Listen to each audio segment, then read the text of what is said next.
Hello guys, welcome to my channel. ఈరోజు మనం సోబిన్ మనకి ఎంత ఫేమస్ తెలుసు. ఎస్పెషల్లీ కూలీ సినిమాలో బాగా ఆల్రెడీ మంజుమల్ బాయ్స్లో ఒక నేమ్ వచ్చింది. ఇంకా కూలీలో నేనైతే మంజుమల్ బాయ్స్లోని ఫస్ట్ యాక్టింగ్ చేసిందేమో అనిపించింది నాకైతే. ఆ, కూలీలో అంత ఎలివేషన్ ఇచ్చింటే ఒక్క సినిమాతో ఇంత ఎలివేషన్ ఏంటబ్బా అనుకున్నా. కానీ అదంటే చాలా మూవీస్ ఉన్నాయి. నేను రీసెంట్గా చూసిన మూవీ ఈ ఎలైవాసి. ఈ మూవీ మలయాళంకి మళ్ళీ ఇంకోటి చెప్పాల్సిన అవసరం లేదు. ఎందుకంటే వాళ్ళంత స్టోరీలు వాళ్ళంత డిపెండ్ అయ్యేది అసలు దానికి ఒక చిన్న పాయింట్ పట్టుకుని ఆ స్టోరీని నడపడంలో వాళ్ళని మించిన వాళ్ళు లేరు అని చెప్పచ్చు.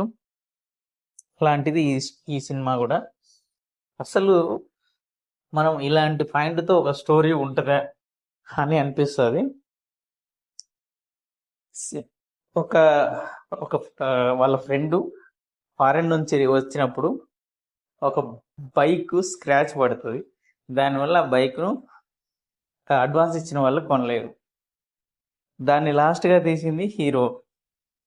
కానీ వాళ్ళ ఫ్రెండ్ అనుమానించి అది నువ్వే చేసినావని గొడవ పడితే ఆ గొడవ పడితే అది చేసింది వేరే వాళ్ళు అని వాళ్ళ బావమరిది చెప్తే వాళ్ళ మీదకే గొడవ పోతే ఆ గొడవ తెలియక ఆ స్కూటర్ ఓనర్ మీద గొడవకు దిగితే ఆ స్కూటర్ ఓనరు వాళ్ళ మామయ్య మాట్లాడే సమయంలో జరిగే ఇన్సిడెంట్ మరీ మరీ ఫన్నీగా ఉంటుంది. అలానే ఆ గొడవ కొంచెం కొంచెం పెరుగుతూనే ఉంటుంది. అసలు దాని గురించి గొడవ పడిందని హీరోకు తెలియదు, అసలు ఎందుకు జరుగుతుందో అని వాళ్ళ ఫ్రెండ్కు తెలియదు. మంచి ఫ్రెండ్స్ కాస్త విలన్స్ అయిపోతారు. కట్ చేస్తే అసలు ఇంకో సీను వెళ్ళిపోతుంది. అతను ఎప్పటి నుంచే మనీ లేక అసలు ఇల్లరికం వచ్చిన అల్లుడు.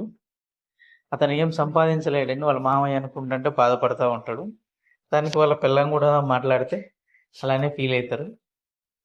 అలా ఒక ఇన్సిడెంట్లో ఒక బాధలో ఉన్న అతను ఫైనల్గా తెలుసుకోవాల్సిన అంశం ఏంటంటే అసలు ఫైనల్గా ఈ బండి కనిపెట్టి నా మీద నేను ఇవన్నీ ఏం చేయలేను, నేను చేయగలిగేది ఒక్కటి, ఆ బండికి స్క్రాచ్ చేసింది ఎవరు అని వాళ్ళ ఫ్రెండ్ ఇతను కనిపెట్టే ప్రయత్నంలో వెరీ ఫన్నీగా ఉంటుంది.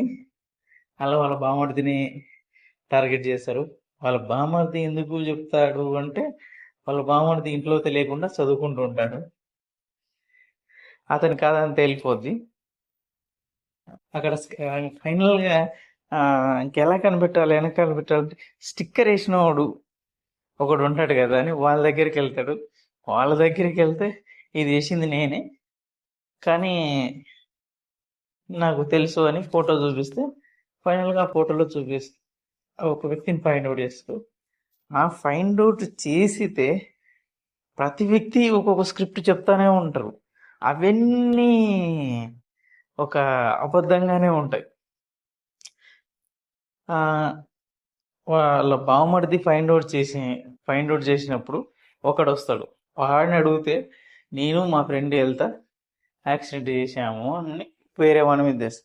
వాడిని అడిగితే నేను వాడు చేశాడు, వాడే డ్రైవింగ్ రాక చేశాడు అని చెప్తాడు.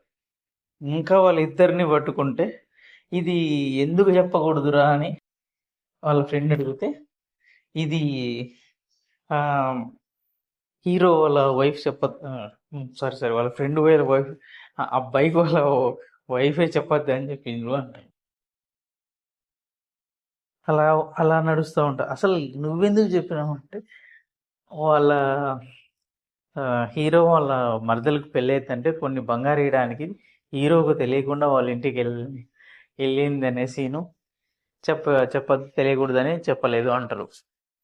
ఇది ఇంత ఇంత కన్ఫ్యూజన్లో నడుస్తూ ఉంటే హీరో ఫ్రెండ్కు వాళ్ళ అమ్మకు వాళ్ళ వైఫ్కు జరిగే ఫన్నీ ఇన్సిడెంట్లు ఎంత ఫన్నీగా ఉంటాయంటే అంత ఫన్నీ. హీరోని అన్నీ చేస్తాడు కానీ పెళ్ళాం చేసిందని వాళ్ళ అమ్మ అనుకుంటుంది. అలాంటి ఇన్సిడెంట్లు ఎస్పెషల్లీ కార్ కలర్ గురించి అయితే అలాంటి ఇన్సిడెంట్లు ఒక పక్క జరుగుతూ ఉంటాయి. మళ్ళీ ఇంకా ఫైనల్గా వాళ్ళు మనం ఇలానే వాళ్ళ వైఫ్ ఆ బంగారు ఇచ్చే అబద్ధంలో చెప్పేసిందిలే అనుకుందాంలే అని అనుకుంటాం. ఈ క్లైమాక్స్ ఒరిజినల్ విషయం ఏంటంటే వాళ్ళ మామయ్య బండి నేర్చుకునే టైంలో ఆ బండిని నేర్చుకోలేక కిందేసింది. ఇది ఫైండ్ అవుట్ చేయడానికి సినిమా తిప్పి ఎలా తిప్పుతారంటే రియల్గా ఒక స్క్రాచ్ గురించి ఇంత స్టోరీ చేసుకోవచ్చా అని రీసెంట్గా ఒక మూవీ చూసా. కానీ ఈ మూవీ చూసినప్పుడు ఎప్పటి నుంచో వాళ్ళు ఇలాంటి మూవీస్ చేస్తున్నారని అనిపించింది. ఇప్పటి వరకు చూడనట్లయితే తప్పకుండా చూడండి. Please like and share and subscribe. Thank you all.